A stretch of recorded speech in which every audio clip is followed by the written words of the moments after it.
So this is tribal talk with the people. Um, Tribal talk with the clans folk, as it says in the title.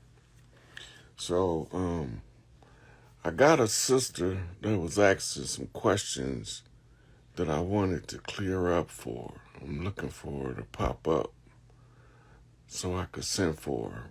But this is a couple of things we have to get to understand why the paperwork is a trap. This is one of the most important things for the people to get. Why, if the paperwork appears to be legitimate, why is it a trap? Right? It's the appearance of legitimacy that makes the trap spring. Okay? So I'm waiting on this sister to get in here. I don't see her. So I'm gonna go over this with y'all until she comes in. Right?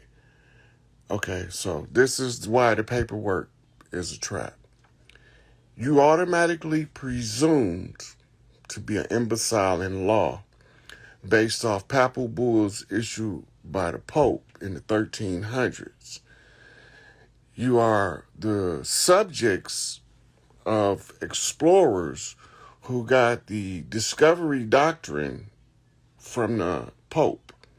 This discovery doctrine that the Pope wrote is referred to as the white man's burden.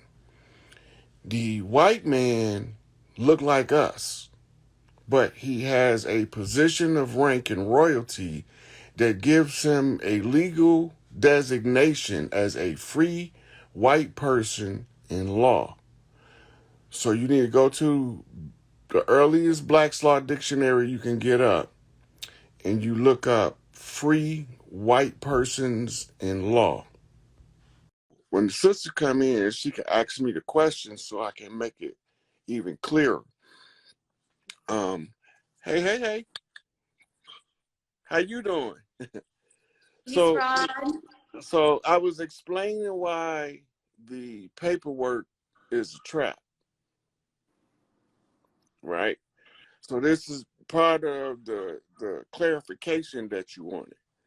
Okay. Okay, so now going back over, did you hear the part when I was talking about the unum sanctums of the Catholic Church, the papal bulls that declared us all imbeciles?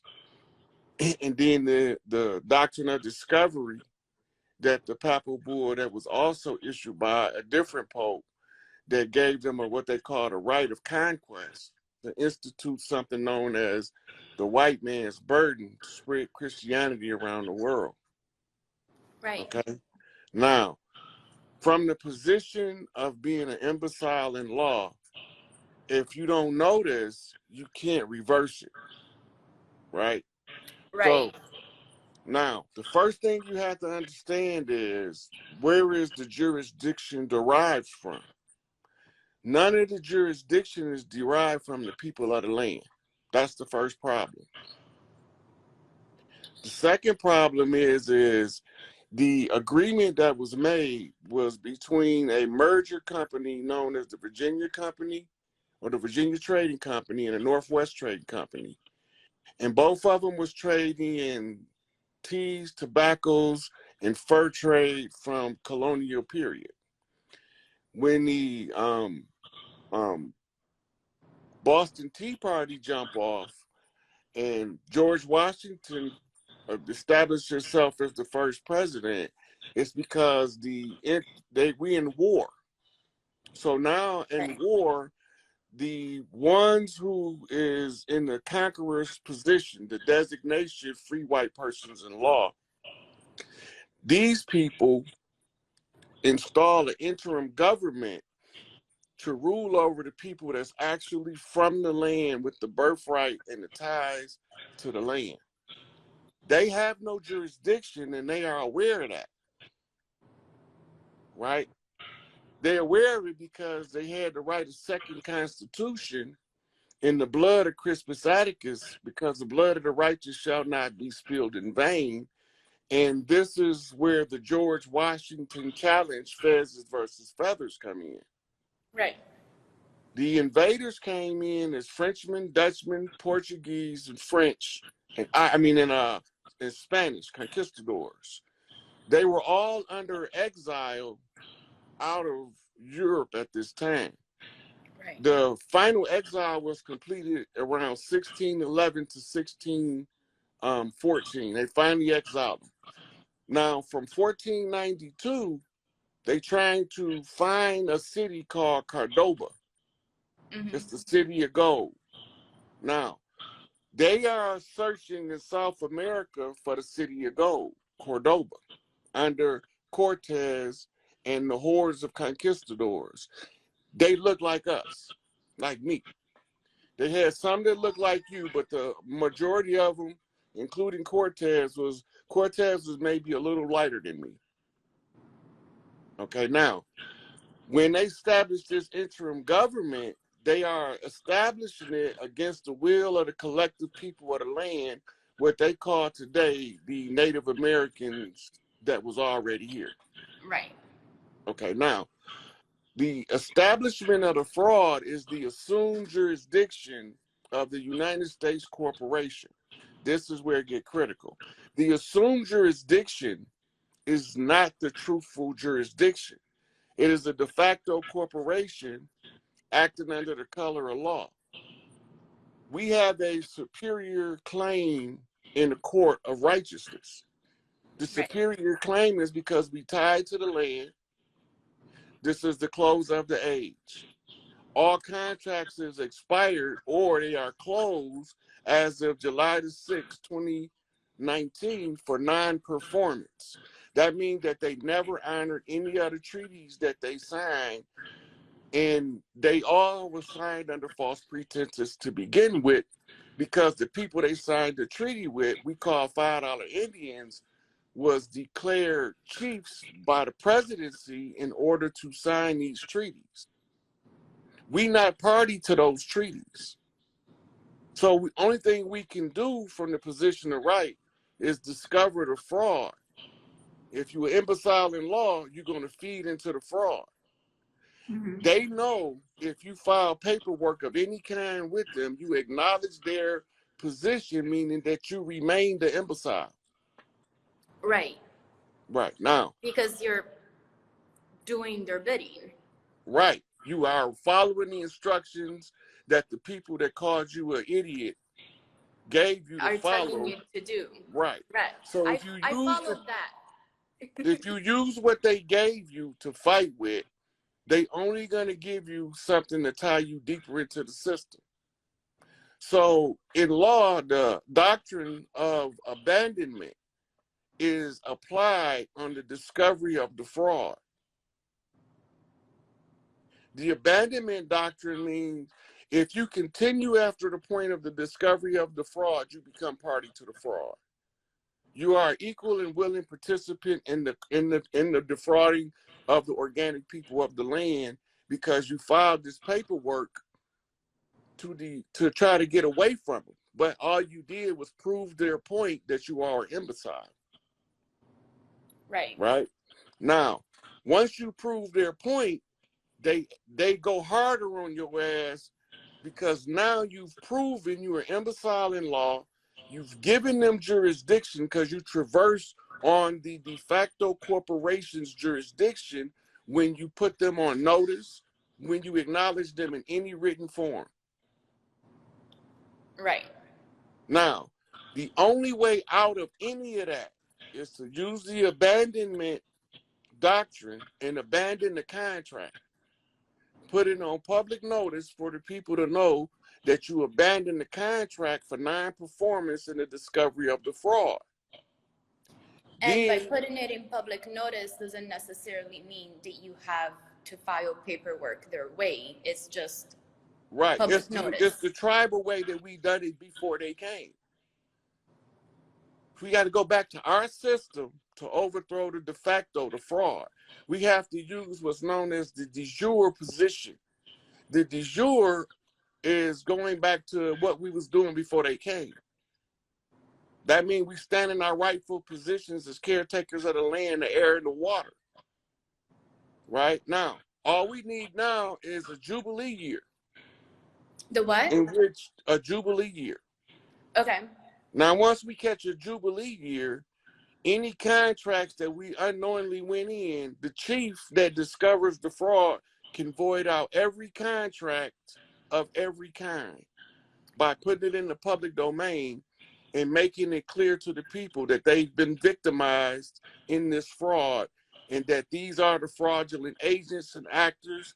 They came from France, they came from Denmark, they came from Portugal, they came from Spain in exile from Europe over here, and they wanted to colonize us, convince us that we the same people, and that we came from Africa. That automatically forfeits your right to the land. I have a few questions. Okay, let's go. What is a Jubilee year, first of all? Okay, so the Jubilee year is established as the year in which forgiveness of all contracts is executed. This is this year. This was declared a Jubilee year already. I didn't do it. Okay. So once I discovered the Jubilee year, now I'm telling everybody, these contracts are null and void now.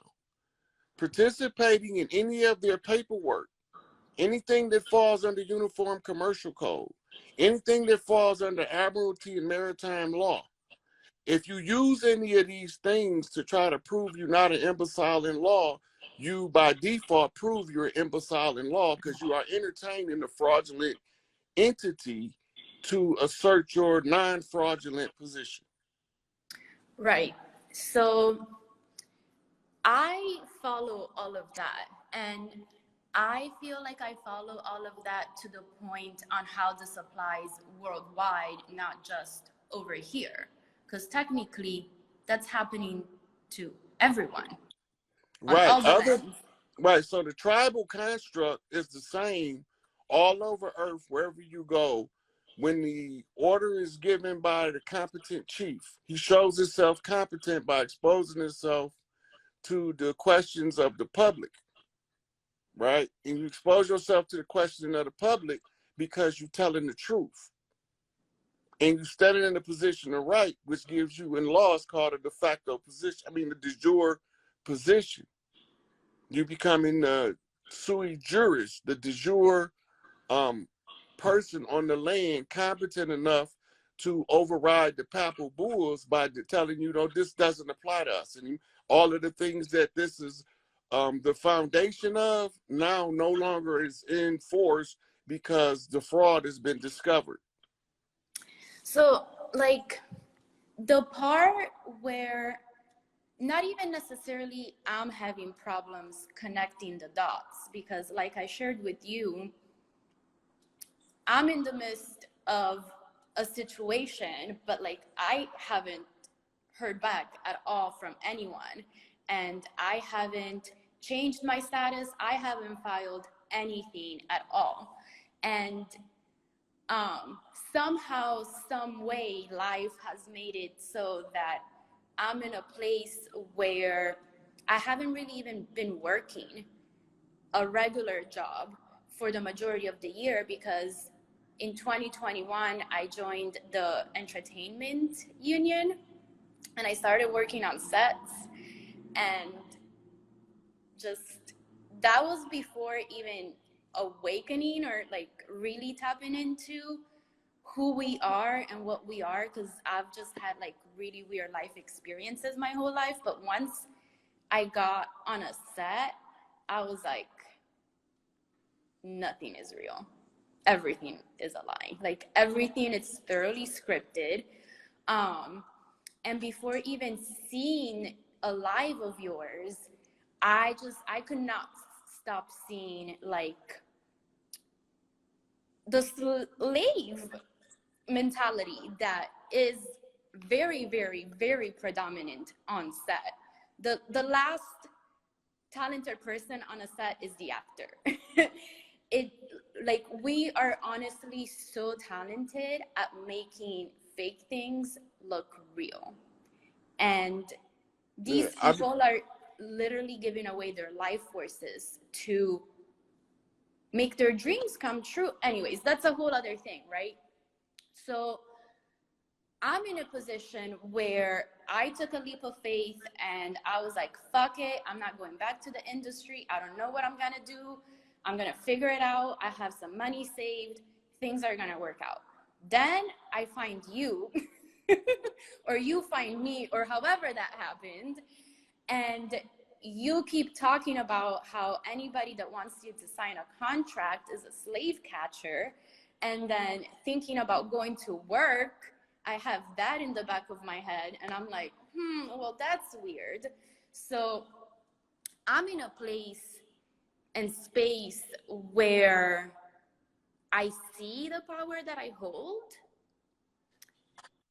But for the everyday person, for the person that's, you know, getting more in touch with their spiritual self and their powers, and even for myself, like I'm seeing some things and coincidences and manifestations coming to life, but it's still taking some Okay, time. when you count your coincidences, when you get past two, it's not a coincidence no more. Right. And I'm seeing that, like I'm seeing all the synchronicities, and it all makes sense to me.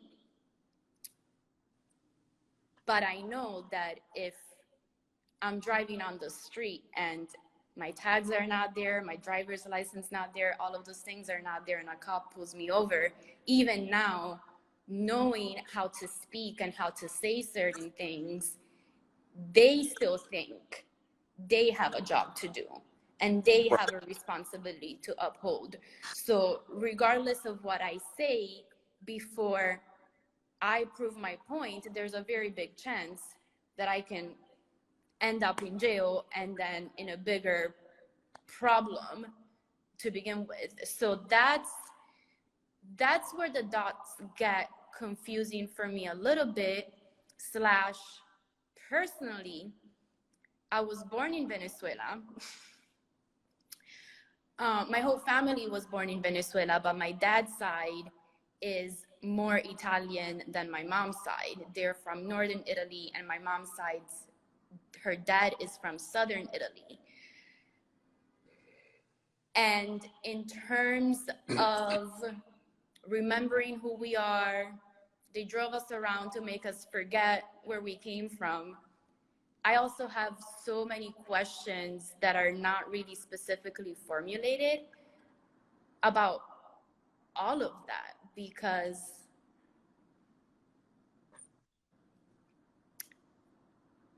the question that I want to ask is, what does that mean?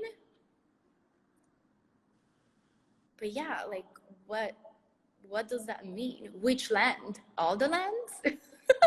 And so everything that we're doing over here, closing out these fraudulent treaty contracts that they made, it has been going on all over the world. Matriarchal communities are rising now.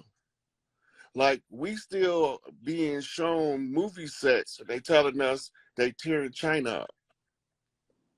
But when you look at it, if you've ever seen the movie set, you see the extras standing around in what's supposed to be a turmoil situation, right? That's one of the dead giveaways that it's a film on a movie set. Because if everybody's running and screaming and throwing shit at each other, and then when the camera pans just a little too far to the right, you got spectators just standing. That's a fraud. That's a movie set. Those are extras. Nobody didn't tell them that it's their time to enter into the scene. They just got picked up by the camera haphazardly. But they did it on purpose because most people are not going to pay no attention no way. So these matriarchal governments, they rising in Africa, they rising in Asia, they rising in South America, North America, Australia, and New Zealand.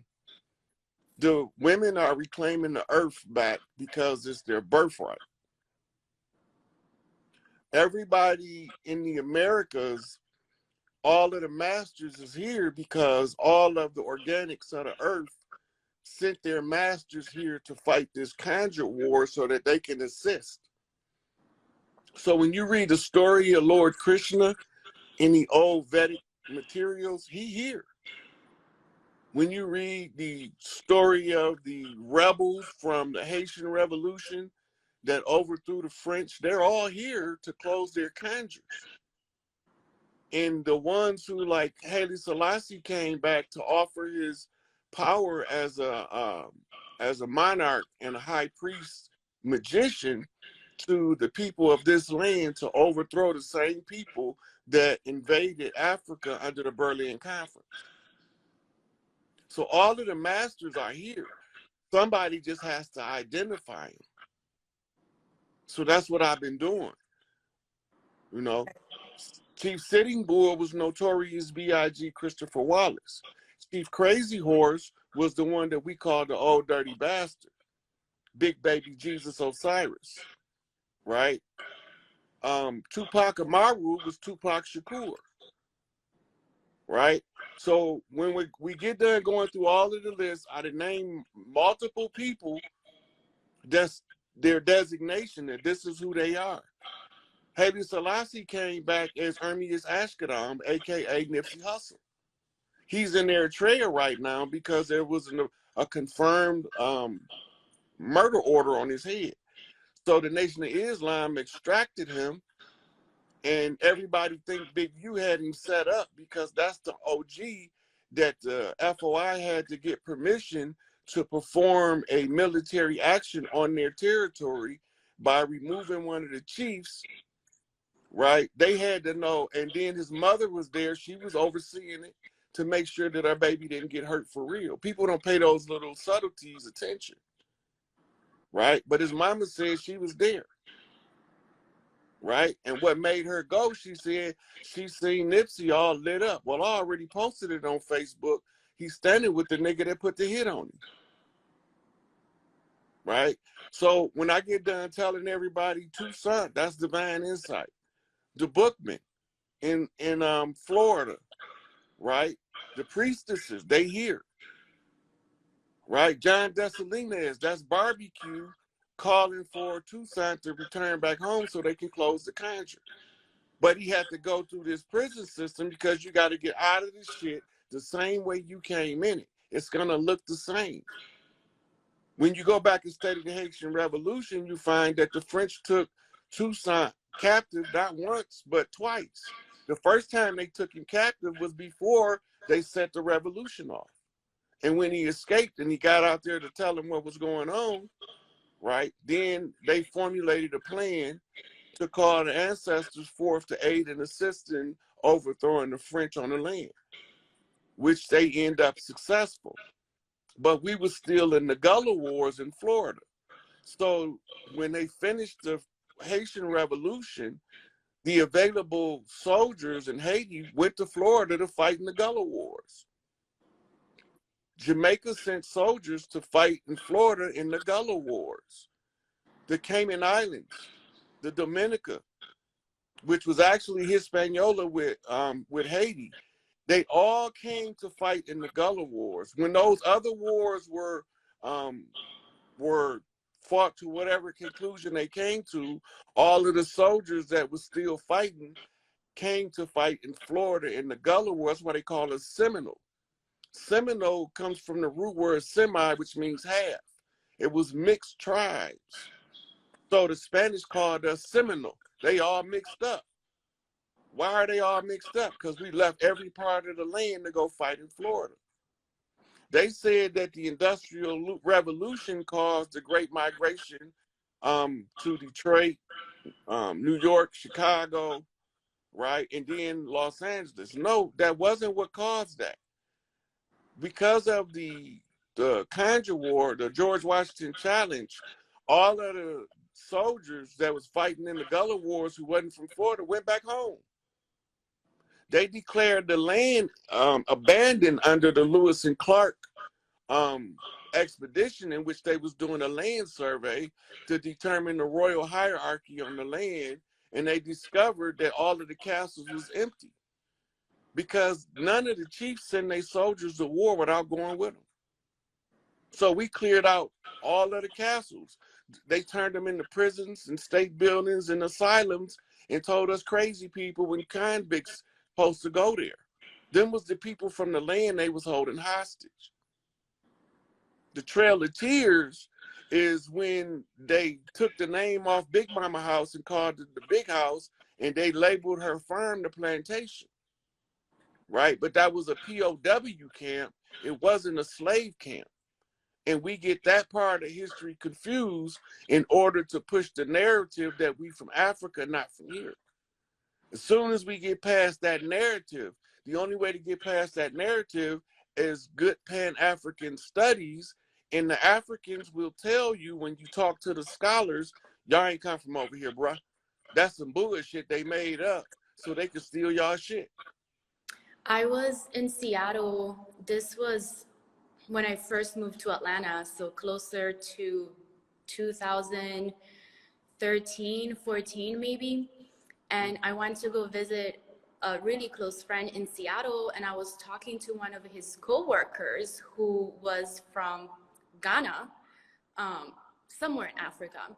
And we're talking, and I don't remember what I must have said, but I must have said something about me being white. And he looked at me and he said, "You're not white."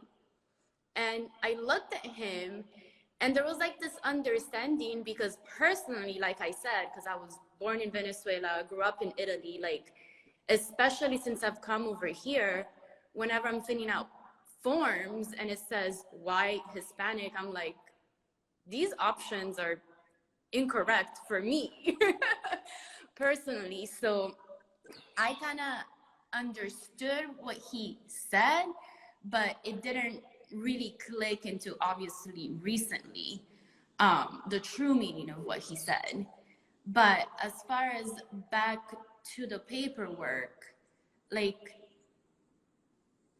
how does someone who doesn't have saving, who is living day to day, how do they tap into their trust? Like, how? Okay, now, ain't nobody getting in their trust until we overthrow the dead system. We know when the dead system is overthrown because they're going to put it in the public domain. The transitional government is currently underway in Raven Rock, Colorado, right? When you go back and you listen to the lady that put the Pope on notice, she said that the mothers of the land has already picked the chiefs. They know who we are and they know what we doing. Okay. Right? But the people that's not from the land, that don't speak what we speak, they can't understand what we doing until it get to a certain point where they remember enough of their ancestral memories to put the same pieces together. Following, right, clarifying the stories of, are we Moors or were we already here? Right? Clarifying the story, Moor is a catch term. It was created specifically for an agenda. The same as Cherokee.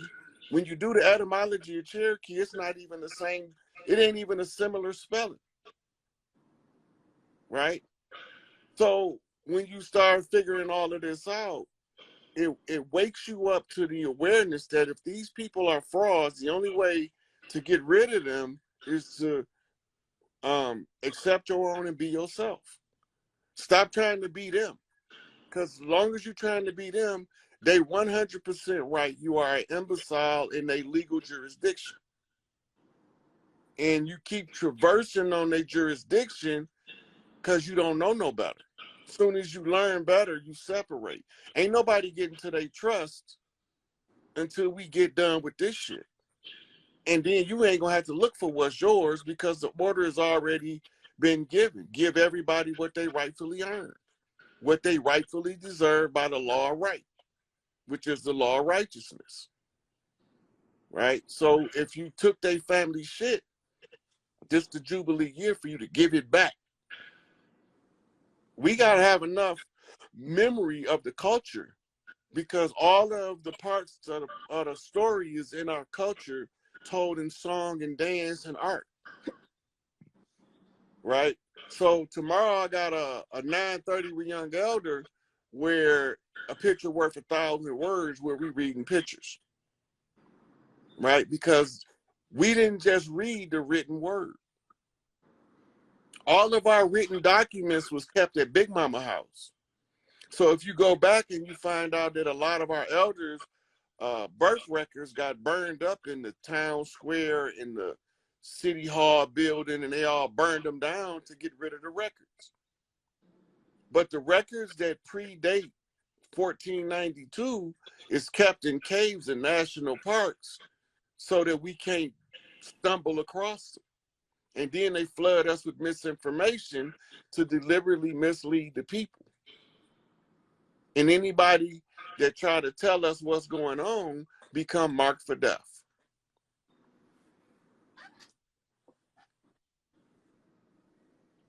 That's a Steven Seagal Italian knock for you, marked for death.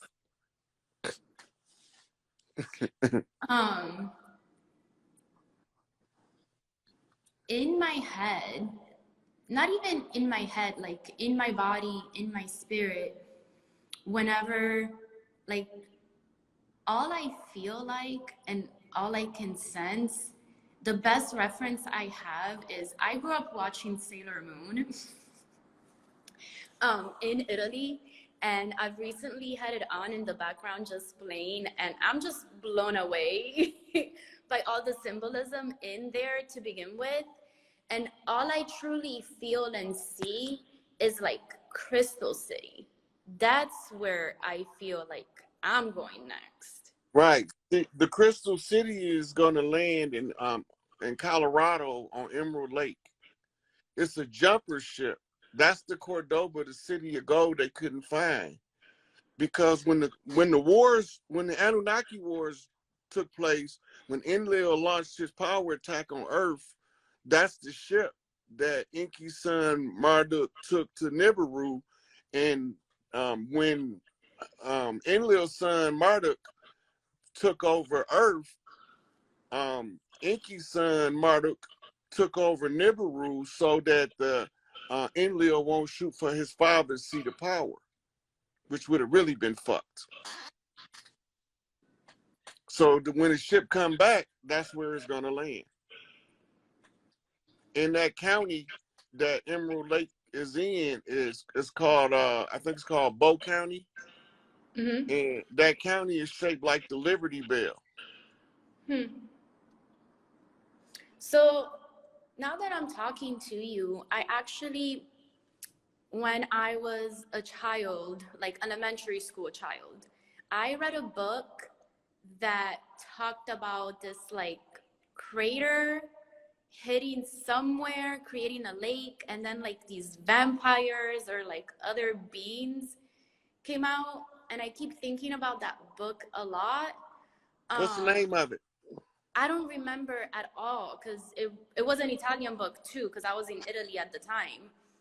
Mm-hmm. But then years because later, they got books over in Europe that we don't get. We don't have over here, and the information that they put out in the public domain over there is no ways the same as the information we get. When we get Oxford University's History of the World and Georgetown University History of the World, Georgetown is over here, Oxford is over there. But when you look at the history of the world, they're telling two entirely different stories. That, like, I follow that because I'm assuming it's because, you know, the experience, the life experience that I've had where I've lived in 3 different continents, and I did go through the Italian educational system.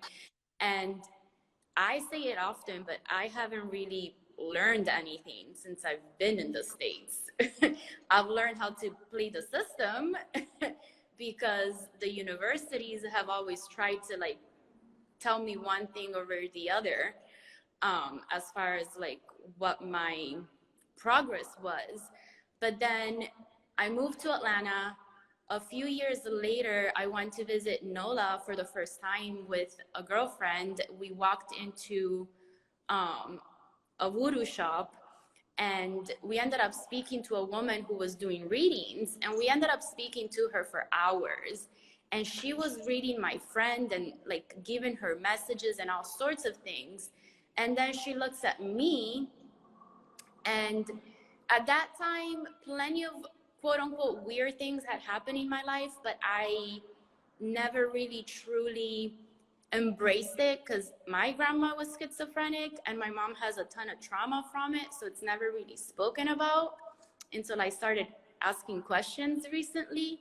But that woman, when she came to me, she just looked at me for a few minutes and she was like, I can't read you. Like, all I'm getting is deep waters. And That's your mother line's protection, a veil that they put up for the oracles. That should have told her a couple of things. That one, that you come from an earth tribe, because everybody, but your earth tribe is water benders.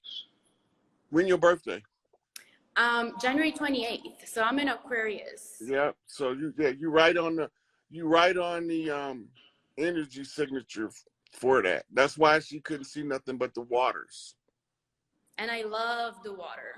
I love. So when you go back and you study the customs of old Italy, they had the same Big Mama. You know what I'm talking about? The old lady that make, come here, son, sit down and eat. You're not leaving my house without a plate. That lady, right? That's an Earth trait. That's not Anunnaki. We do that on Earth. It's a mother thing to do. And on the feminine planet, you can tell those native, because these women have to feed you before you leave, because if something happened to you, she could have gave you your last meal and received the blessing for feeding you before you went out.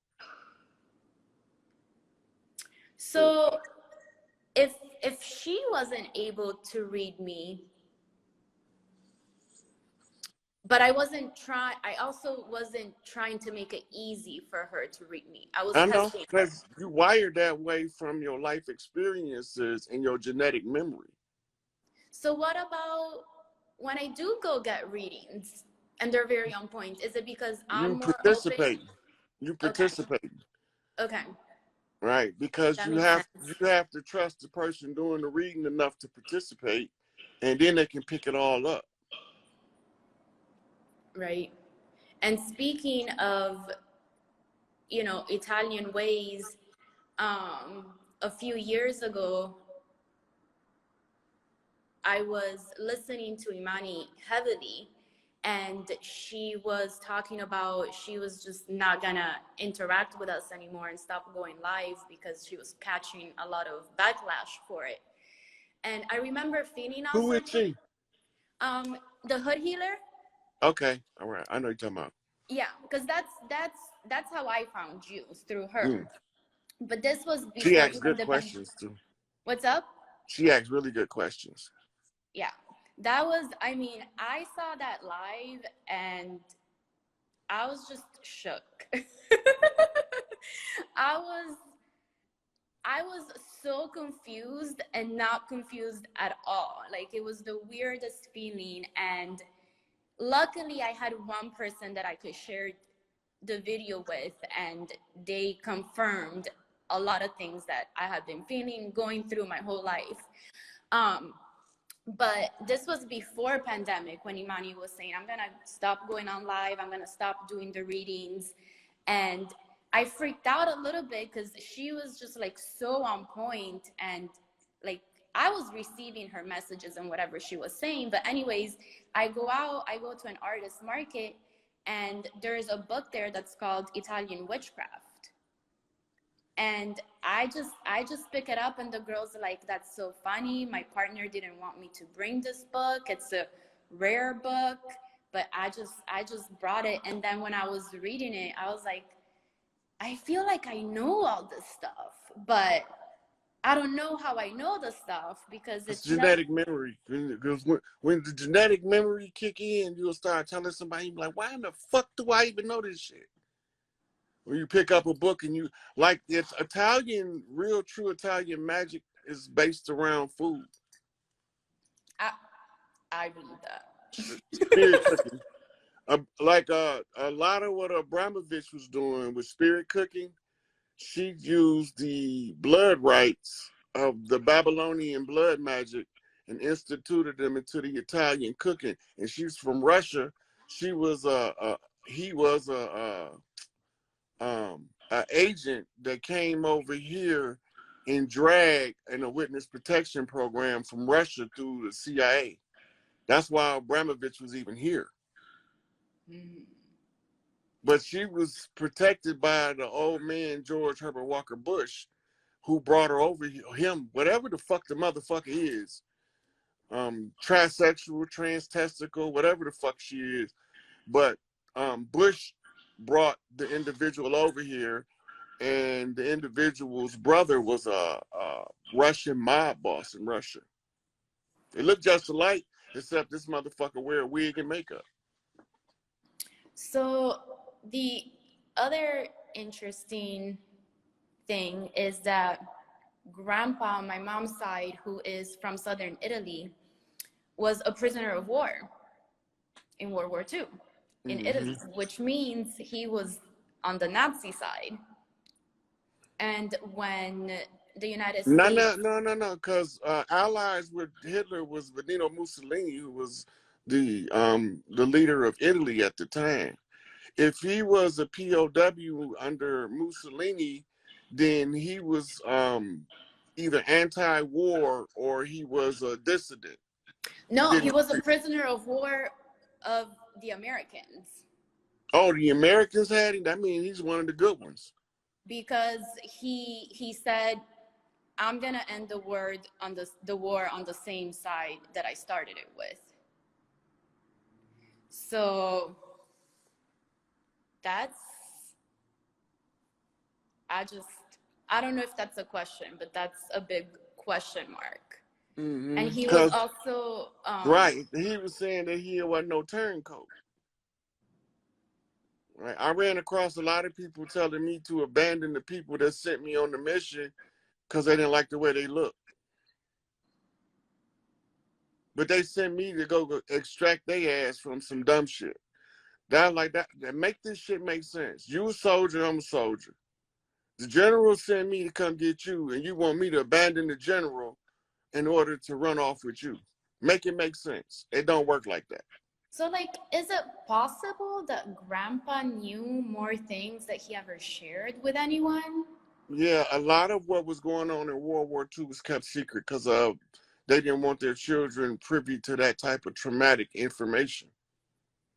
But at the same time, he's the one that was married to my grandma, the schizophrenic, and that just means she was an untrained oracle. I'm aware, but nobody in the family saw it like that. Yeah, especially now. You're the only one supposed to figure it out. Okay. That's your job. You're the family redeemer. The family is all spread out. I don't talk to anybody from. You still the family redeemer. You still the family redeemer. No, that don't matter. Your birth position in your family tree classified you as the family redeemer. That's why you're born under Aquarius. We're going into the Aquarian age. The water signs rule with the wisdom of the ages. So, like, regardless of the fact that nobody in my family hears what I'm talking about, look, they don't have to hear you. When the shit get done clearing up, they gonna look for you. Because they're not going to be able to get to their family bank without you. And whatever information I feel like I'm still missing, that's just gonna... It'll come in? Yeah, because if you get everything at one time, you won't know what to do with it. Yeah. Knowledge comes in degrees and by level. The level of understanding increases the level of information. If you're not mentally prepared to process it, digest it, and apply it, it has to wait until you develop to the point you are. And that's why it takes some of us 50 years to be an elder, but others are elders at 33 or 42 or 44. because it takes us different levels. The older souls take the longest to wake up because they do everything slow.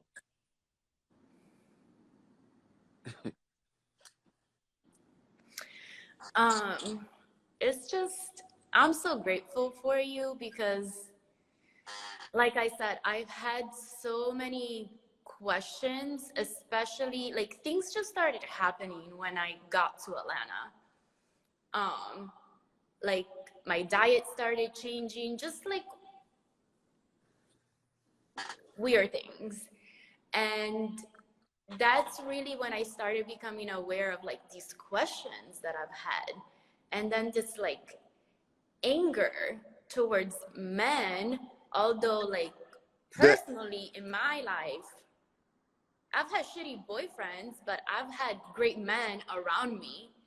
Um, and I never quite understood where so that let comes me explain it to you so you can understand. The reason why a lot of women are put off with men is because there's been a ongoing rape campaign, desecration of holy places, which mean the mutilation of women, both vaginally and both the mammary glands, desecration of the holy places. The women who are in sync with Mother Earth know that she's going through the same thing, right? They cut down the tree of life in South Africa because that's where we used to store our memory. So when we reconnect back to um, the tree of eternity, the tree of life, but we put our hands on it and it grounds, and our consciousness will feed through our body, and our DNA will begin unlocking in levels. And we used to do these rituals. It was the major one, the mother tree was in South Africa at the Yoni of Earth's Yoni. But you had these trees all over the world where tribes would go to upload and download information.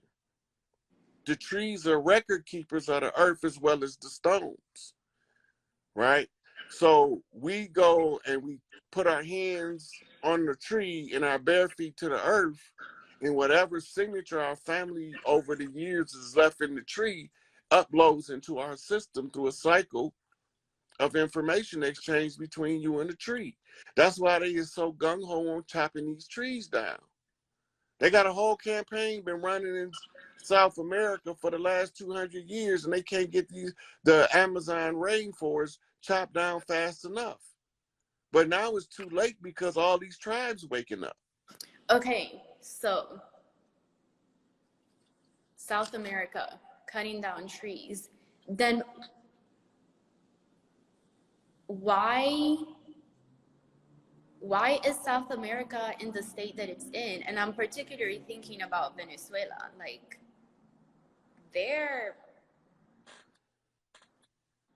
my mom went maybe 5-6 years ago and had a mental breakdown when she was there because of like how scarce the resources are. They still have war energy hovering over them. The whole South America, Central America, North America has been in a warlock for the last 200 years. So when we go back to Venezuela, Colombia, um, um, Brazil, and these Argentina. different countries down there, in certain areas where you go, where the warriors fought the hardest, where the energy is the strongest, and you get caught up in that war energy. And if you're not strong enough to absorb and transmute it so you can use it, it'll break your ass down like a midget breaking down a giant. You won't ever understand what's going on because you're not reading the lay of the land and the energy of what's been going on. We've been in a long 500-year war, right? And they've used every artifice of deception to keep us ever figuring out what the fuck they was doing.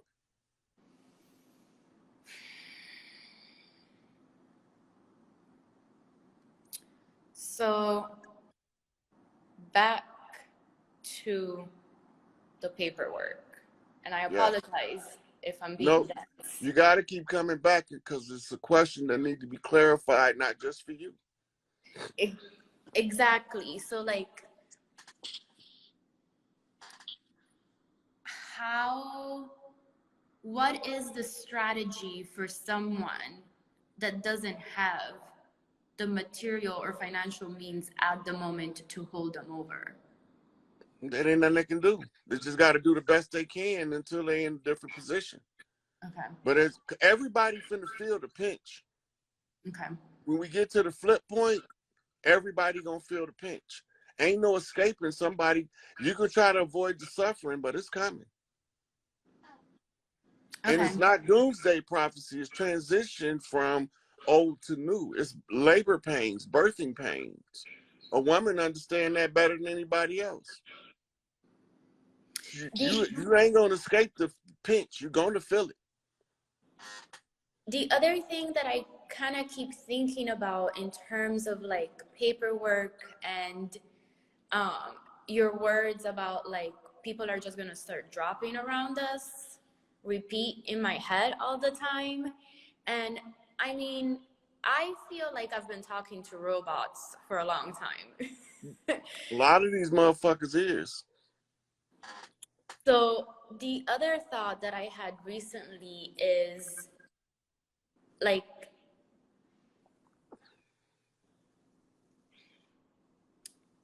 are they actually gonna start like dropping around us, or is They it just already started. They got a whole movie out called I forgot the name of it. It's like Sudden Death or something. But they got a name for it. Look it up. It's called SADS, Sudden Adult Death Syndrome. right? Everybody blaming it on the hokey pokey, but this shit was gonna happen whether they did the hokey pokey or not, because everybody not synced to the mitochondria of the earth, and that's how Earth get rid of the parasites. Okay, so that's what you mean, like when, because I was like, the other thing that it's making sense to me or coming to me, it's the fact that like consciousness and awareness. So like obviously the more you tap in into yourself, what you're seeing with your eyes of this reality, it's gonna be entirely different than everyone else around you. Well, I'm gonna give you a prime example. If you went to Chicago in '92, all of the suburb cities had big strip malls. That was the thing to invest in. If you go there now, all of those strip malls is empty. Where in the fuck is all these people at? Mm. Like, nobody's noticing that there's millions and millions of people literally not here no more. Some of them, right? We went to bed one night, woke up, and they don't exist. Right? But we still in the same holographic construct. So the layout looks the same, but some of the what they call non-actionable players in the game just not in the game no more. We passed that level now. Okay. I have tons of questions. So you let me know when it's time for somebody else, because I have tons of questions. But in The terms name of of that movie was Die Suddenly. Die Suddenly, Yeah. I mean, I rewatched Avatar before 2020 hit, and granted, I was stoned, but when the movie was over, I was so shook because I was like, Because this it's the this story of the Anunnaki's arrival on Earth. yeah, And I was like, all you this got to do is remember this. When we was breathing the double oxygen molecule, we were governed by what's called the platinum group metals. They the what? came platinum group metals. And our skins were pinks and greens of different olive hues. When you look at the olive, it's not just green olives. You got black olives, red olives. You familiar, you know what the fuck I'm talking about. But these different shades of the olive, it was used to represent the different daughters of Isis, which was the 12 daughters of Isis and the sun. The last two daughters, Scotta and Scotia, was the founders of Scotland and Ireland. These was the ones they ran out when St. Patrick talked about he was hunting the snakes. So we say olive complexion because it's a series of colors. And my mom is olive tone, and if she spends 2 minutes under the sun, she just entirely dark. But in terms of universal law, Mm-hmm. right? If energy is neither created nor destroyed, and if everything you put out must come back to you, then what did women do that Well, we've been oppressed for so long? the women didn't do anything. That's what made it so evil. The women are being oppressed for being good, for being inherently righteous at the root, and being the heirs to earth. This is what their punishment was for. It's a war, but it comes across as punishment because you can only see the side that we of the war that we own, the victim side, the defender side, the black side of the chessboard. They coming in from the attacker side, the white side of the chessboard. And that's why they use these color designations to divide us so we can't never figure out the game they playing. So it's not because we got to, like, it's not because we misused our own power once we created man.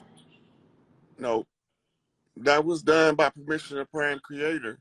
It was a joint venture between Mother Earth, the Queen of Heaven and Earth, and Prime Creator to create men for companionship and protection because they knew that the motherfuckers was coming. And the women back then had instant manifestation abilities that was usurped using conjuring science. That's why they put the moon there to handicap the women. That's what the story of Eve is all about. If people pay attention to the story, the first rat on record was motherfucking Adam, bitch ass, because he didn't protect his woman. And then he told on her and gave her up to the enemy who was masquerading as their God. Where she was standing firm, he threw her to the wolves. Now that's a bitch ass, coward ass motherfucker if I ever seen one. There was a time that you were talking about, I believe it was you, about braiding hair and how that's protecting your crown chakra or whatnot. And when it was time for my confirmation in Italy, I'm unsure of what ended up happening, but I ended up doing all my girlfriends' hairs and braiding out their hair, which I think about often nowadays. Hairdressers was a position of rank in our organic communities. A position of rank, you said? Yeah. When you go so now we go to beauticians, but the beauticians was trained out of the royal families. They the ones came up with the wigs thousands of years ago. Like you had the guys now who call themselves woke that talk about the sisters that wear the weaves. We invented that shit before racism existed. Racism didn't exist when we invented weaves. Racism wasn't here when we invented wigs. The first wigs shit looked like lamb's wool because they was made out of lambskin fur. But we don't want to acknowledge that, and we want to say because she got extensions in her hair, she's trying to be other than what she is. Some of these sisters got straight hair too. Black as you can get them. Look like a Hershey bar skin complexion with straight hair, her natural hair.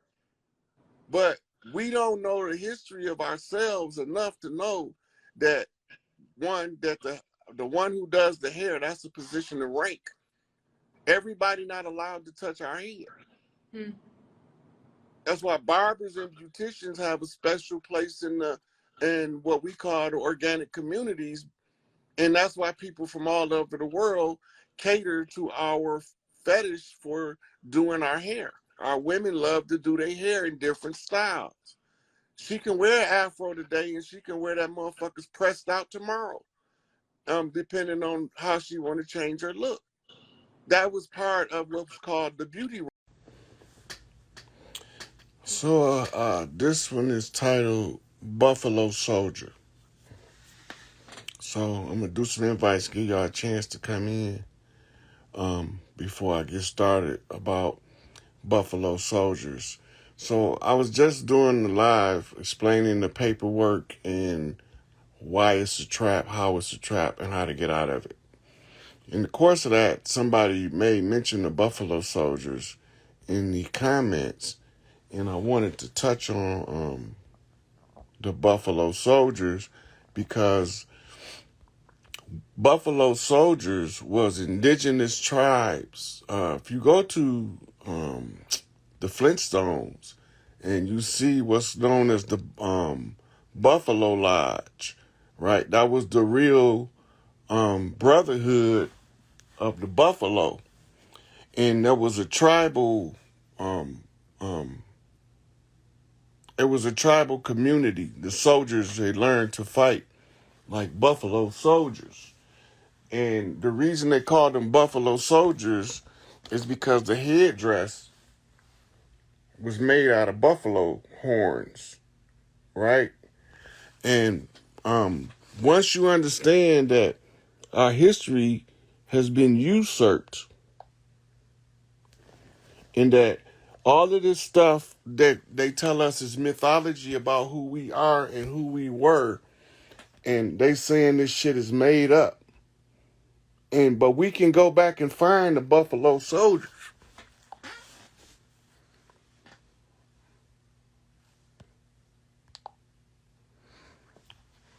Look, Buffalo Soldiers with the buffalo headgear, right? That's not a secret. Buffalo, Buffalo, Buffalo.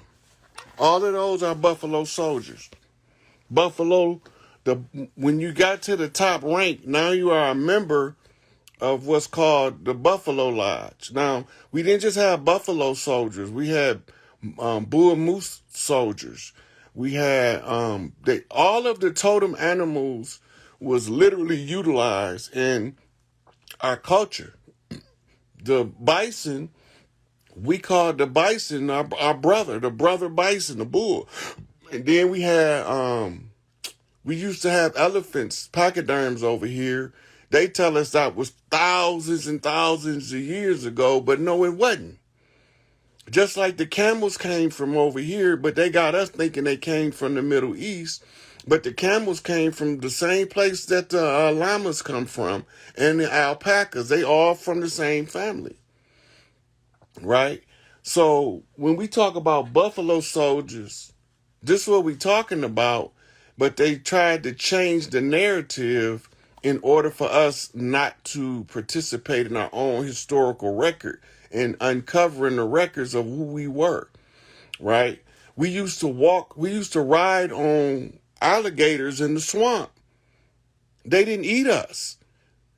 So what they do, they start feeding them our babies. They call it gator baiting. Why do you bait gators? Because you want them to attack what you're using for bait. So they use the children, they cut them, make the blood smell, and throw them in the water to get to create the taste for the human flesh that the alligators didn't have. The alligators was under the dominion of the Sobek priests. The Sobek priest was called Sobek priest because Sobek was the alligator god. But he wasn't a god to us. He was the energy or the spirit of the alligator. And in some places, crocodile, depending on your geography, they all part of the Sobek temple. The crocodilians is the tribes that fell up under the totem animal, that they are the ones who harness the gold elixir or the gold oil from the alligators and crocodiles for the crest ceremony. We don't know this shit because we don't be looking at our culture from the eyes of somebody who understands us as a people.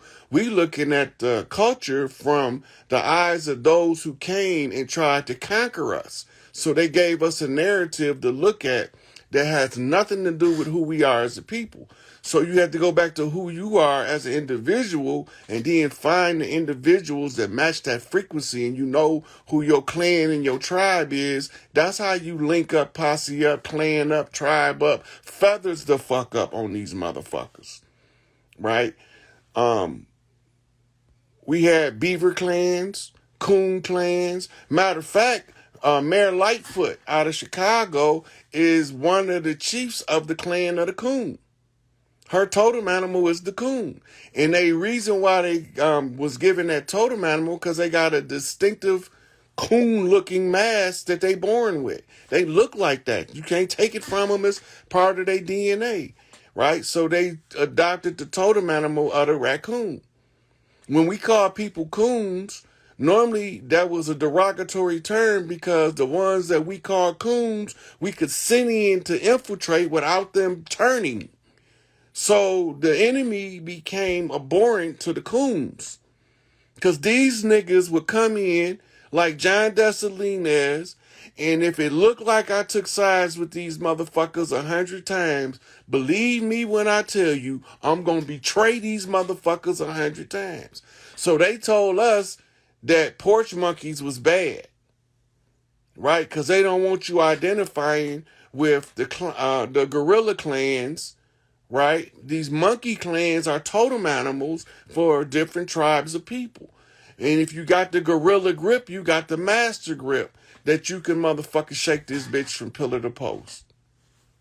That's what it is. We not falling for the bullshit no more. We know who we are. We know where we fucking came from because we was already fucking here. It wasn't here until we created this motherfucker. Right? So, there was another sister I wanted to add in here. She go.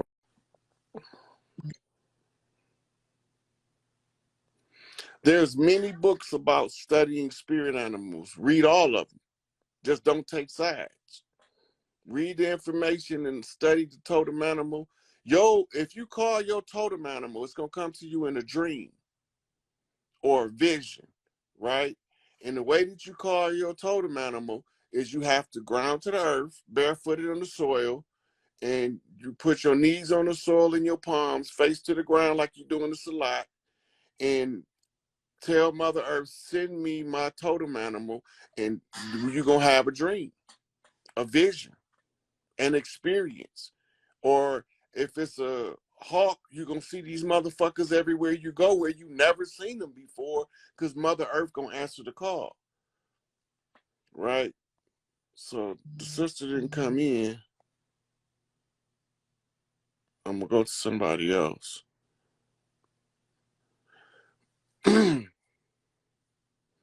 We used to have lions in North America. Google North American lion. Hey. Hey, Rod. How you doing? I'm doing pretty good. Where you chiming in from? Right now I'm in Dallas. I'm from Houston though. Okay. The Um, Lone Star State. Big Texas in the house. right. Take the So, bottom of your map and see where Houston at. It's on the borderlines of hard times. exactly. So, Rod, one of the first things I did want to ask you about was like, so you know how you talk about, women coming together and how, just for preparing for the future and women needing to come together and things like that. But right now, like in my family, my mom and like my grandmother, they don't really like get along like that, and I feel like it affects me. Like I kind of get in the middle of it, and I feel like my mom is starting to do that to me. So I feel like it's like a generational thing that's It starting is. to like happen. The only way to cure that generational curse is you got to get with the rest of the sisters that's under them too. And y'all got to make y'all mind up that mama and grandmama gonna put that bullshit to the side. And then when y'all all get together and y'all go in and tell them we gonna break this generational curse today. This is a generational curse. It's part of the destruction of the family. And all of us younger sisters is coming to our elders in order to put the family back together. We're gonna end this generational curse today. So whatever you got problem you got with your mama, whatever you got with your daughter, y'all gonna hash that shit out now, whatever it takes. We gonna fix that shit today. And Right. when they see the general consensus, especially the younger girls supporting it, they're gonna do it because they know what their position is, and nobody's called them to arms. Right. So that might be your job to break that generational curse because you're the one asking the questions. And that's what I was thinking. Like, I was thinking that, and Yeah, I've been feeling that way for a long time now. yeah, because Because you're tired of the shit. right, I'm tired of it, and like I'm like the oldest, like of the grandchildren. I'm my mom's first. You know what I mean? Like, I just feel that a lot of the time Okay. it comes back to me to where it's like I have to have some type of input. But it's like when I try to share certain, like the knowledge that you teach us and that you've been sharing with us, when I try to share certain knowledge with, my family or them and things like that, I don't think that they are able to comprehend any of that. And like um some of the things that I suggest, like you said, hash it out and things like that, it's kind of like, Mm-mm. You they're you kind you of like going at the hard to. hard part first. Don't go at the hard part first. Build your support team first. These is your sisters and your girl cousins in your age bracket. The Right. conversation you having with them is, I'm not sure if y'all aware, but the earth belongs to the women. And if we Right. don't get our family on the same page with the women, then we won't be part of the reclaiming of the earth that's in the process. Exactly. So I'm starting here with the ones who I can talk to. Exactly. And my cousin in here, hey Camry, my cousin in here, she's my first cousin, my mom's brother's daughter.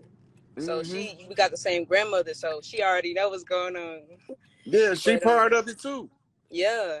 See, you and her y'all gonna start gabbing the rest of the girls one at a time, sitting her down with you and her, and give them the rundown. We ain't from no fucking Africa. We was already here. Right. They tried to steal our shit, but we got it back. But we need to get on the same page, Exactly. right? Exactly. And once you get all of the ones that's your age, then you start moving up the hierarchy. Y'all Hmm. start drawing in your mama sisters. Right. Take it slow. Take it a Yeah. step at a time. But start with your age group first, because y'all the ones that's ready to pounce. Right. So That's when true. they see y'all all in agreement, they gonna be overwhelmed with joy, contrary to Hmm. what you might think. Right. They had to see y'all do it first in order for them to remember what must be done. Hmm. So you got your sidekick right there, y'all Batman and Robin on their motherfucking ass. Right. I guess it's time to really get on it. Yeah. And then like start having sessions with the girls and the family, go over some of these videos that you think is important information and get the questions and come on. Mhm. We gonna call Rod over here. We gonna ask these questions y'all got. Yeah. I'ma come. Okay. I might have to Zoom or StreamYard, but I'll be there. Okay, that's fine. Yeah. That's fine. But I Yeah, knew I I knew I fought had to. that, but the same apply to all of the sisters listening. Don't try to fix the hard part first. Mhm. Build you a group, a support system that's on the same page of we family, fuck that bullshit, blood over bullshit all day long. Right. You don't have to always agree with nobody. You're not supposed to. That means that y'all robots when you do. You're supposed to have different opinions in different areas because you learn different shit. Hmm. Right? So when you realize y'all got a difference of opinion, call one of your other cousins in. Hey, what do y'all think about this? Right. Let's study the problem and see what we can come for a solution. So, another thing that I wanted to touch on is that, like, you know, how family members and mainly like the black community is they're so big on like Christianity and things like that. Whenever I have a family member, like what do you suggest is what I'm asking. Like when you have family members that come to you and they're like, well, I've had cases where my mom, she's calling me evil because I come to her and I tell her about like the ancestors protecting me. I tell her about all of these things and she just like, you don't believe in Jesus. All like, I'm kind of getting tired of hearing that. And I'm like, how do you even tell somebody who is so Okay, big the on first thing Christianity? that you do is go to the Bible store, get a Strong's Concordance. First thing you do. If you got Christians and they want to talk and they calling you evil, first thing you want to tell them is Jesus is ISIS. Take them straight to the Strong's Concordance that translate every word in the Bible. Look up Jesus, go back to the Greek, because the Greek and the Hebrew section in there, and show them it's going to be spelled IESOUS. Break down the spelling and apply the rules of grammar. The capital I silences the E, makes the S go hard. The O and the U gives the sound and makes the S go hard. ISIS. Once they let them sit with that for a minute. They're gonna be clueless. They ain't gonna know. They're gonna be like, what are you talking about? But you taking them to the source. If this is what they believe, they need to know the truth. Right. The J 500 years old, and you say the power is in the name. We need to go back to the original powerful name. Isis, Queen of Heaven and Earth. Returning to earth as a bride adorned for her groom, right in Revelation. Right. Unless you're saying Jesus is a sissy or a cross-dresser, a drag queen, a trans testicle. What you saying? See, then you got them in a position where you just opened them up to receive the truth. Because you didn't tell them, you showed it to them. And see, I have to do some more research on that myself so that I'm able to break that down more to them so that I can get my point across so they can eventually understand. But like, I just want to say I appreciate everything that you've shared and like how you are able to articulate to be able to get everybody to understand what you're saying. And like I said, that was just something I've been pondering on for a while. And it's difficult because I noticed that a lot of, copper women have that going on in their family as well. So, yeah, it's because it's part of the conjure. Look, all of the patriarchs in the Bible in real life was matriarchs. That's why they don't exist. That's why you can't find them biblical characters, because everywhere they looking for, they done changed the names of the sisters and replaced them with men in order to confuse the masses. This y'all shit, and I'm here to get it back to you. Right. So we got to go through this process.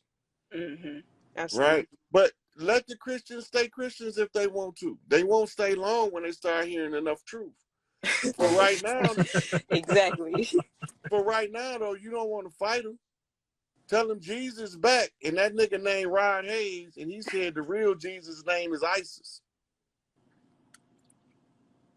He said they told y'all a lie because he ain't no motherfucking woman. He ain't no love and light motherfucker. He the motherfucker came pounding his motherfucking chest, beating the concrete to shake you motherfuckers awake. Right. She coming with the sweet water, with the love, unconditional love shit. I came to tear some shit up. But it just so happened they won't let me tear no shit up physically. They want me to tear it up intellectually. To go on a campaign of brain banging around this motherfucker to knock some of these cobwebs loose in some of these guys' mind so they can remember who the fuck they is. Yeah. Be fucking still and know that you God, motherfucker.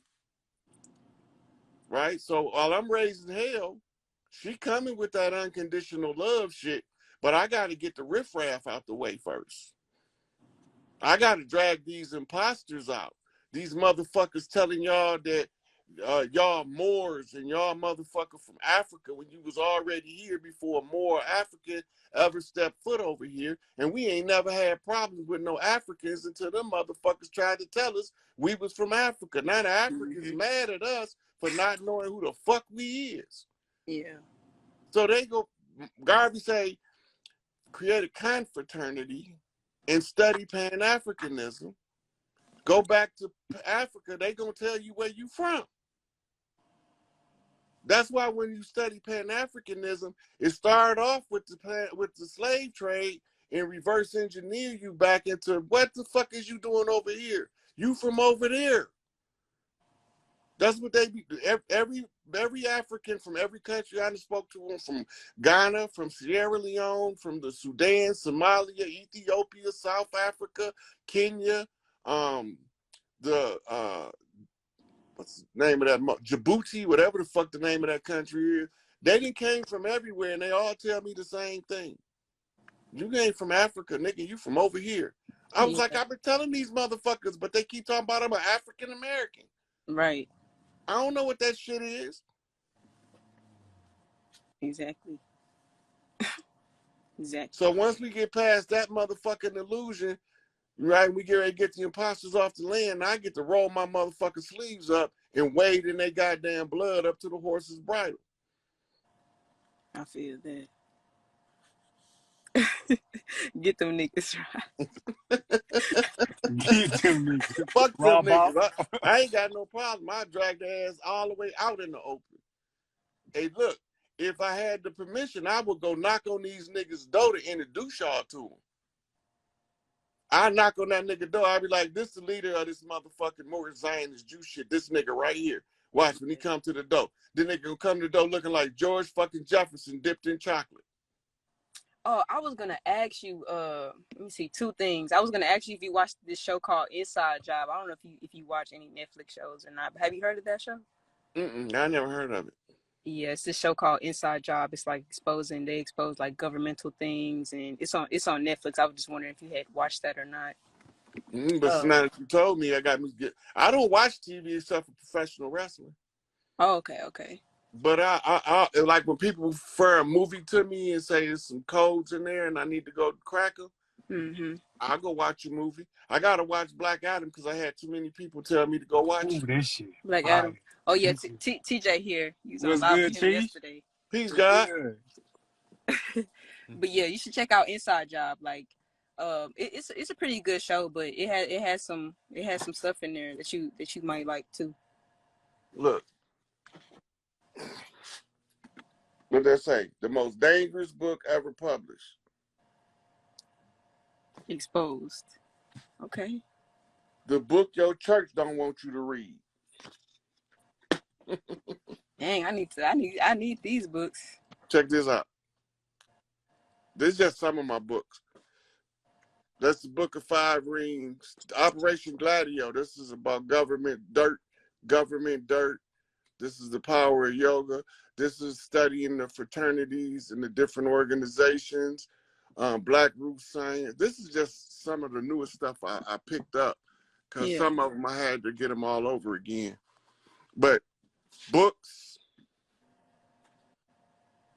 them books. And I got about 20 of them in the basement. And then I ain't even started going to collect my books in the garage yet. I got a whole stack of books in the garage. Just because this shit's serious to me. Yeah. Like, they think that I just be antagonistic to the Dirty Moors. I don't give a fuck about them, but that ain't why I'm doing this. I don't give a fuck whether they get antagonized or not. That ain't my purpose. My purpose is the ones of us that know who we are that was already here. I'm just a reminder. Right. Nigga, you ain't come on no ship. You ain't no Hebrew. You ain't nothing in that Bible. If you own anything in that Bible, you submit to the jurisdiction of the Catholic Church. Right. Wrong.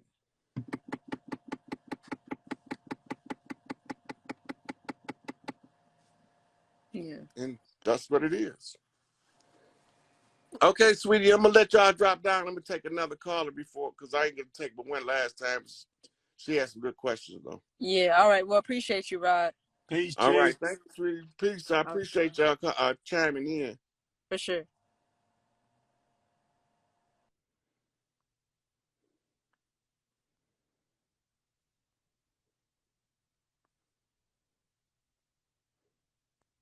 Now I just tried to get you in here and you ducked out on me last time. You better bring your ass up here.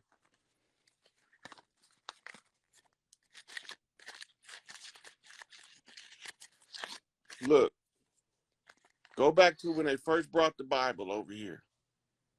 And 1 year in 1491, what was our religion? What was our holy book in 1491? Columbus came in 1492. In 1491, what was our religion? Right? What was our designation? Was we Hebrews before Columbus came? Was we Israelites before Columbus came? Was we Jews before Columbus came? Were we Muslims before Columbus came? We wasn't none of that shit before Columbus came because that shit, Middle Eastern shit, they had nothing to do with us. Right? And so once you understand that part, then you start reverse engineering this shit to find out who the fuck you is and where the fuck you was before 1491.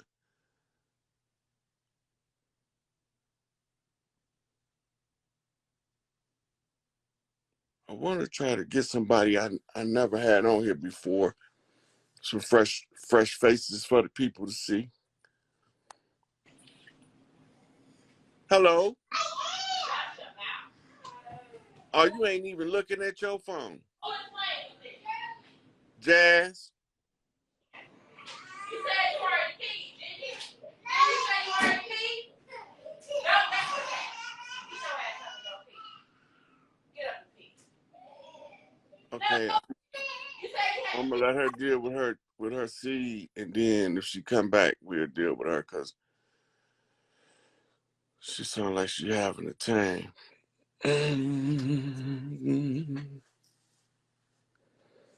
We ready. We ready for your ass. Hey. Hello. Where you chiming in from? Abundance. I'm in the Atlanta area, but I'm from Chicago. ATL, by Chicago by way of ATL. Yes, it's so good to be on here with you. I didn't even think I would get on. I got a lot of Hey. people waiting. I'm trying to get some new people in because a lot of the people I spoke to before. Well, blessings to you. I know you hear it all the time. We're so grateful for the knowledge, Yeah. the What? information, the understanding, the overstanding. I really don't have no questions. I was just trying my luck. I said to myself, I'm like, if I get on, I know I'm gonna forget everything, every question I ever had. Where you But from in the Chi? huh? Where you grow up in the Chi? Well, so the deal with that is my mom's side, my dad's side, and my step family side is from there. So my dad is from the South. My mom too. Well, everybody from the South, but right now, like my mom's side is in Maywood. Um, my dad's side is moving from the South side. But growing up, we were on 80th and Woodline. 80th Woodline. That ain't too far from my daughter on 92nd and Eggleston. Yeah. And then my step family, they been kind of like everybody kind of been all over. So I just be like, but I got family from my my cousin that's like a sister to me. She grew up in what's them projects called? I forget the name. But it's the same one from where King Von and Dirk them from. Yeah, I don't even So know where they from. Them the new generation. I only yeah, found out about cause them in the last couple of years. I didn't know nothing about them. yeah. I just know because she like close to him, but I just can't think of the projects right now. But like, I mean, we just all from over that part. Yeah, I But had yeah, auntie lived in Ida B. Wells, Stateway Gardens, Cabrini Green. That we didn't live at the yeah, my house. mom been out in that area. I grew up in the Crenshaw district, over by Yeah. off 64th and Low. I stayed on Sangamon. Okay, And okay. 64th and Sangamon. Yeah, And I we used to got out stay of with my auntie at Chicago like 59th and young. Peoria. Too. Okay. We got out of Chicago pretty young when we went to St. Louis, Missouri. Oh yeah, a lot of people went to St. Louis from Chicago. Yeah, Chicago and St. yeah. Louis got a real strong link and connection. Same with Milwaukee and Hmm. parts of Minnesota got a strong connection back to Chicago too. Yeah, yeah. Actually, yeah. My brother is up there. No, no, it's not Minnesota. But yeah, we got family in Minnesota. And then we got a lot of family in St. Louis. Um, we just kind of like we got big families on all three sides. My mama's side, my dad's side, and my step family side. We just really a huge family. So we just like all over the place. But And all originally my all family the is from youngins now Mississippi. scattered. All of my little cousins and shit, they was babies when I got locked up. They grown. They all got their little households all over the place now. Yeah, yeah, yeah. The family definitely spread it out. It's not like it used to be, real close knit. Mm. Um, you know, um, but I guess if I was to ask a question or just kind of get more insight, just maybe I guess off of you, just kind of tapping into my energy. I'm more of a dreamer or like a healer. Um, I have a lot of dreams. Yeah, I don't we always want call to, them dream walkers. huh? In the native tradition, we call them dream walkers. Yeah. And I'm learning more about my indigenous side. But from my mom line, we Blackfoot. On my dad's side, we have more Cherokee. Um, So look up that word. You'll find out your real tribal name by doing the etymology on Cherokee. yeah, cause no, and that's crazy. I was gonna tap into that. Like I've seen it like really correlates with Blackfoot. Blackfoot was one of the tribes. They called them Blackfoot because they had walked barefooted and the sun had cooked their feet. Hmm. Right? So they was called Blackfoot, but they was an original tribe. They a spinoff from the Choctaw and the Chickasaw. They Okay. fell up under the Iroquois confederations. The kindred tribes is called the Crow. Um, um, I can't remember all of them right now, but they were all connected under the uh, generic term Cherokee. Cherokee is a play on words, Cherry Key, which was the Mm. George Washington challenge. That's why Oh, That's what Noble Drew Ali discovered by infiltrating the Moorish Zionist temple. okay. He brought us. That's why he put all of their secrets in the public domain. So now we can put the pieces to the puzzle together. Okay. Okay. Okay, so that means I just gotta go do some deeper researching because I didn't really know that, but I've heard the two. I've seen the two, like the Blackfoot and Cherokee, kind of be more linked in together. Yeah, those are from the. They were from the Mississippi Delta, going down from Jackson to Macomb in the middle part of Mississippi, and it's right up in there is where all of the tribes, the Mississippian tribes, diverged over into. We stopped off there from the west. We stopped off because that's where we got our marching orders for the Gullah Wars from Big Mama. Big Mama was in New Orleans at the time, Okay. right? So all of the Big Mamas got together and was like, stop the bloodshed. The only way to stop the bloodshed was to challenge them to a conjure war. And we knew they couldn't win. But we didn't have the high chiefs on the land to end it sooner. And the ones who seen it, the lesser chiefs, weren't in the position to do anything about it without getting murdered. Mm, okay. Okay, that's some note to self to definitely keep that in mind when I'm doing, because I definitely want to. I've been doing a little more deeper research into just my native side now, or my indigenous side on both. I didn't even know. I actually just found out on my dad's side that we do have a form of, we have native blood in us, but I've always known from my mom's side. Look, we is the native blood. Yeah. The Mississippian tribes is the parent tribe. Mm-hmm. Everybody, when they talk about tying into the vine, they all talking about being married to one of the old Mississippians.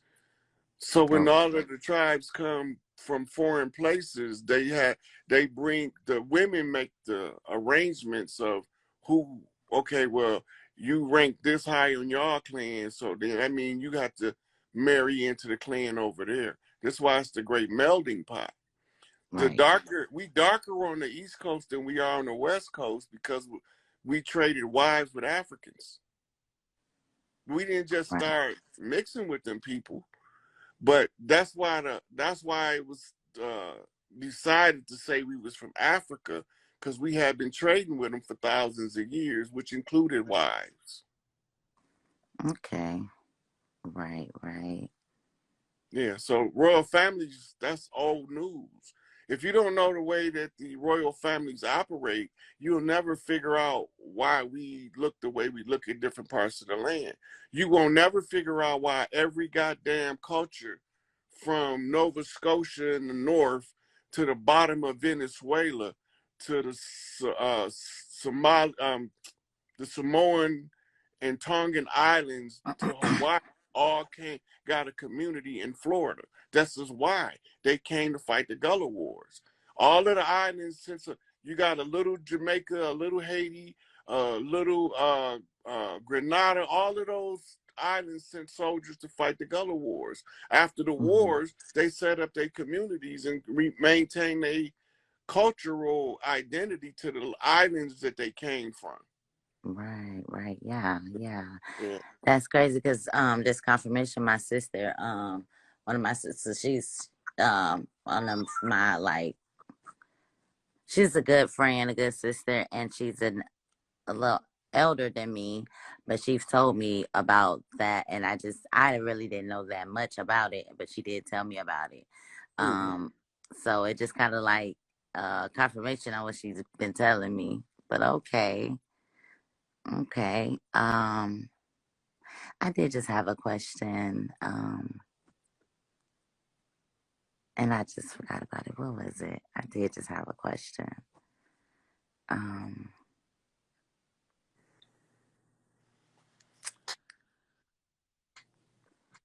don't know. I just have to wait till it come back to me. But yeah. Yeah. So somebody asked I'm me, grateful came to. over here and traded with us. Study Mansa Musa. They came over here and they liked it so much they stayed. Right. Okay. The Mansa Musa staff of rulership was found over here on the island in Central America. That means that whoever inherited that staff is the rightful heir to rule over Ghana, but they didn't want to go back over there.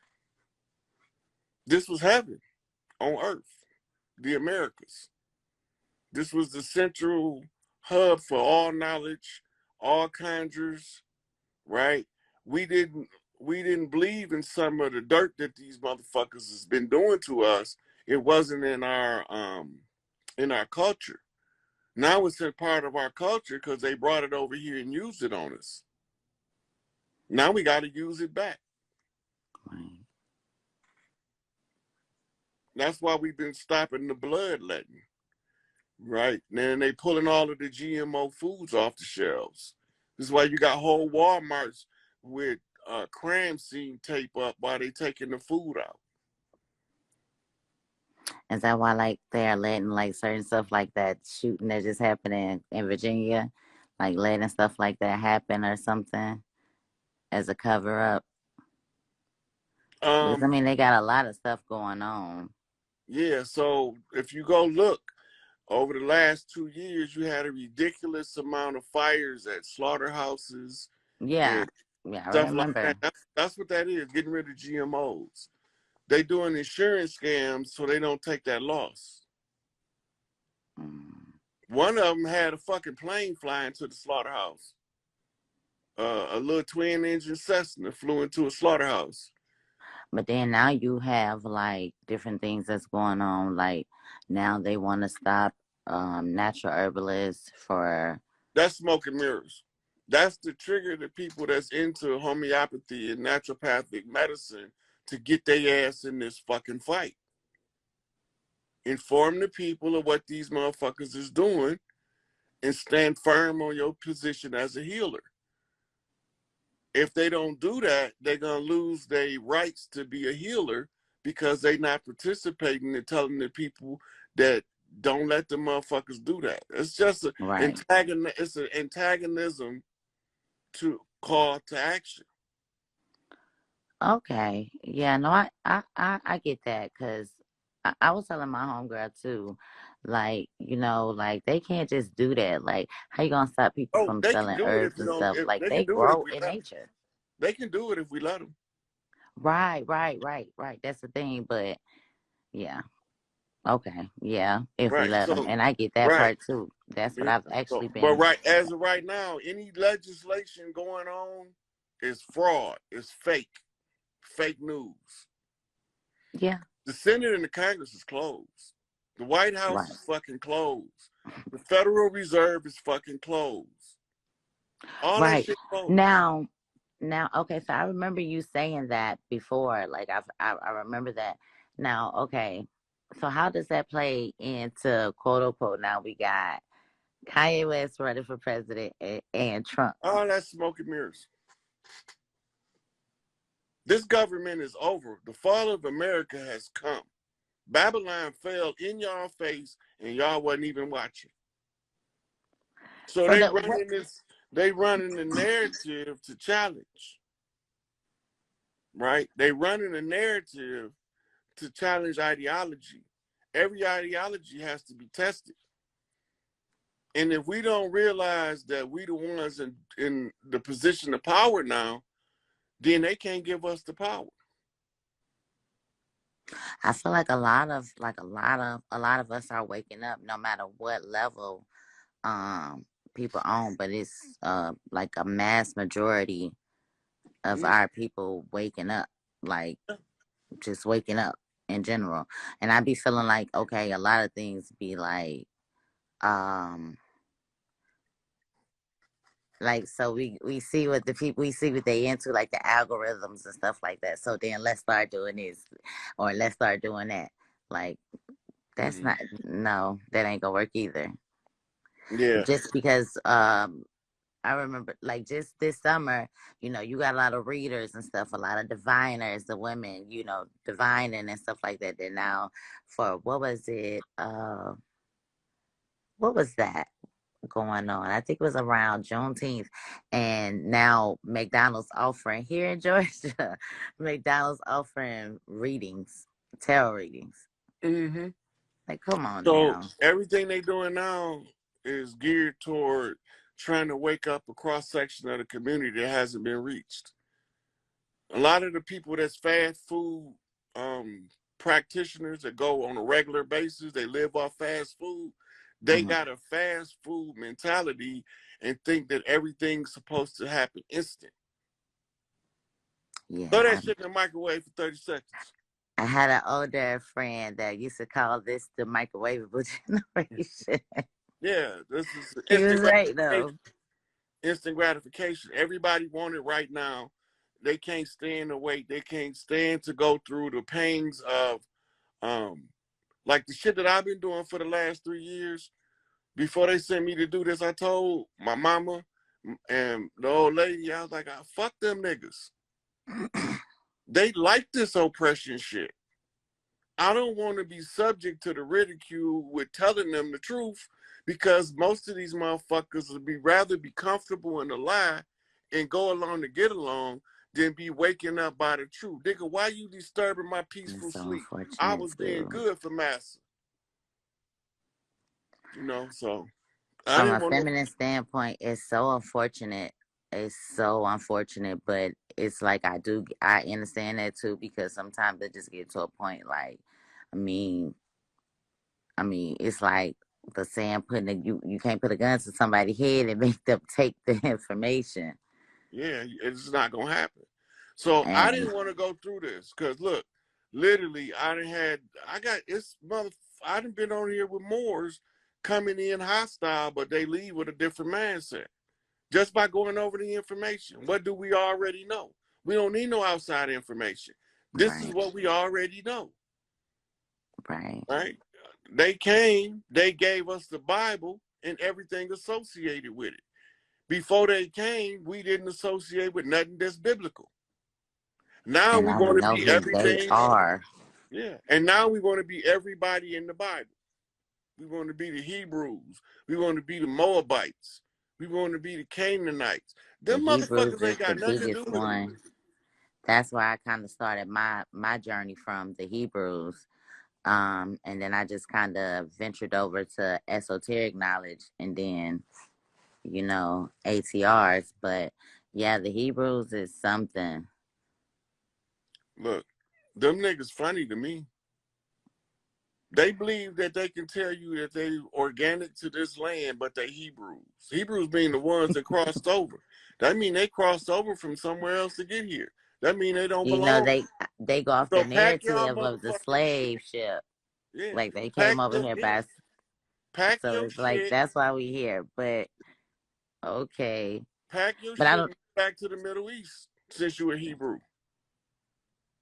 You ain't gotta stay here. Pack your it's shit. been few that call themselves going back and was They like, can oh stay. no, this is not Like what we thought I this know you talking was. about like Ben Ami Carter. Ben Hmm. Ami took a whole community over there. None of us know about Operation Exodus ran by the Mossad in the early 80s, where they airlifted thousands of falashas from Ethiopia to legitimize the state of Israel because they know the real so-called Hebrews is falashas in Africa. Right. So they had a whole thing under the silence. The Mossad done it. The Mossad is Israeli Secret Service. Operation Exodus. Remember Marley was singing Exodus, Hmm. movement of your people. This is what he talking about. They was moving the motherfuckers right after that song came out from 77 to 83. You got to remember that Israel over there was mapped out by a guy named Ralph Bunch, bootlicking ass nigga. Went over there because they didn't know where they was from. They was going to originally set up Israel in Guyana. They was going to set it up in Brazil. Then they I picked a didn't know couple that. of different islands, and they was like, "Nah, ain't none of that gonna work because ain't nobody gonna believe that shit." So, and the Balfour Declaration was the agreement to set up the Zionist state of Israel that's over there now, masquerading as an original government over there in a foreign land. Mm, okay. That shit don't got nothing to do with us. But we just want to take everybody else's burdens like they our own. That shit not our burden. That's not our cross to bear. Yeah, Our true. shit got to do with feathers, peace pipes, marijuana, peyote, and motherfucking dancing around the fire while the grid tell the stories by song. That's our shit. Where Yeah. the fuck they come from with this bop your head 5 times a day on the ground? You can't live your life like that. The ladies on my mom's side, they are some storytellers. Grits. The women on my mom's side, they are some storytellers and tell a good story. Yeah, those are grits. All right, sweetie, I'm going to take another caller. I want to see if I can get Paige Flowers in here if she's still watching. Alrighty, well, it was good talking to you. You too, sweetie. Keep it up. Keep your head up. I will. Thank you. All right. Is Paige in here still, y'all? Paige, if you in here watching still, say something in the comments so I can invite you in. Okay.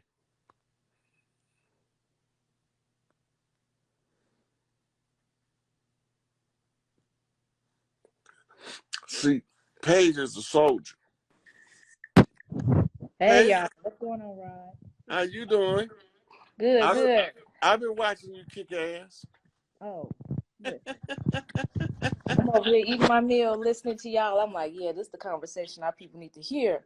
You know what I mean? It's Look, it's imperative, and it's yeah, painful to hear it, but it's the truth. yeah, it is. It is. One of the sisters I used to talk to, used to be friends with. She went over there to Israel and saw how the Hebrews was living with that subsidized housing. Mm-hmm. Horrible, worse than over here. Worse than over here. Projects worse than over here. Horrible. Look, on All I Love, if you get that nigga been at me in front of a camera, that nigga cheesing from ear to ear while them people living like that. Mm. And she said they're not really vegan or raw. Some of them. They niggas from the hood. Mm-hmm. They just claim they Israelites and moved over there. Mm-hmm. Yeah. She said it was so sad. I said, damn, sister. She said the environment once you leave outside of the compound is very nice, right? Because of course, the Jewish have built it up. But on that particular land where they at, it's foul. Worse than how they do us over here. So y'all done packed up y'all shit and moved all the way over there just to get treated worse. In the name of motherfucking Yahweh. Yeah. Yep. Bad affair. It's bad. This is why it's so important. I sit here and I get on these calls with you and I listen to other brothers and sisters that tell us, look, we from over here.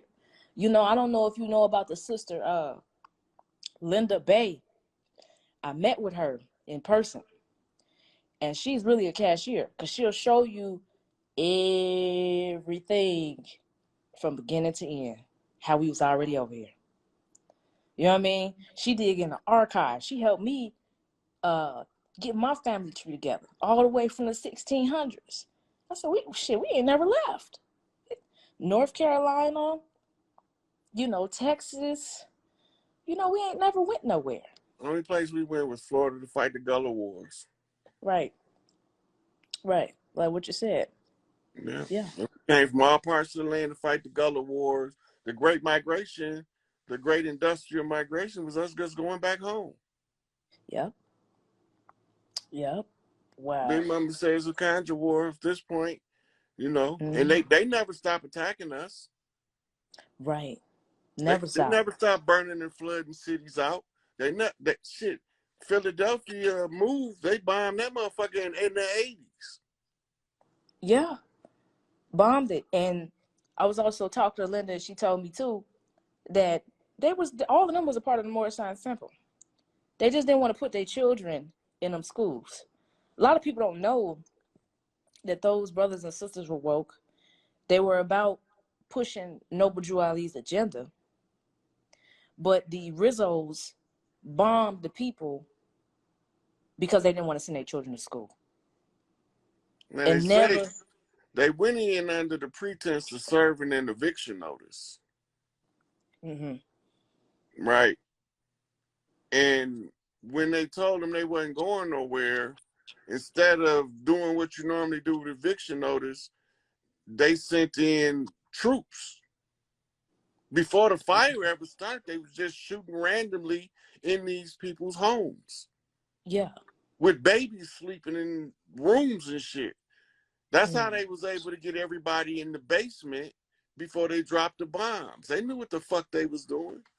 Wasn't nowhere for them to go because you got police shooting at them coming out the front, police shooting at them coming out the back. The only thing they can do is get to the lowest point to avoid the bullets. All of the police that got shot by friendly fire. And they charged the motherfuckers that was in the fire with the death of the police. They not responsible for them. There no bullets come out of the inside of that place. Right. And it's crazy that our people don't know these things. And even if they was, defending themselves, they still had every right to. Yeah. Same thing with the not necessarily the same thing, but we can go back to Breonna Taylor because everybody sleeping on that. Why they shot her in the first place was because of the fact They wanted to buy that building. Yeah, that was a hit. That was a hit. They wanted to buy the building. She didn't want to leave.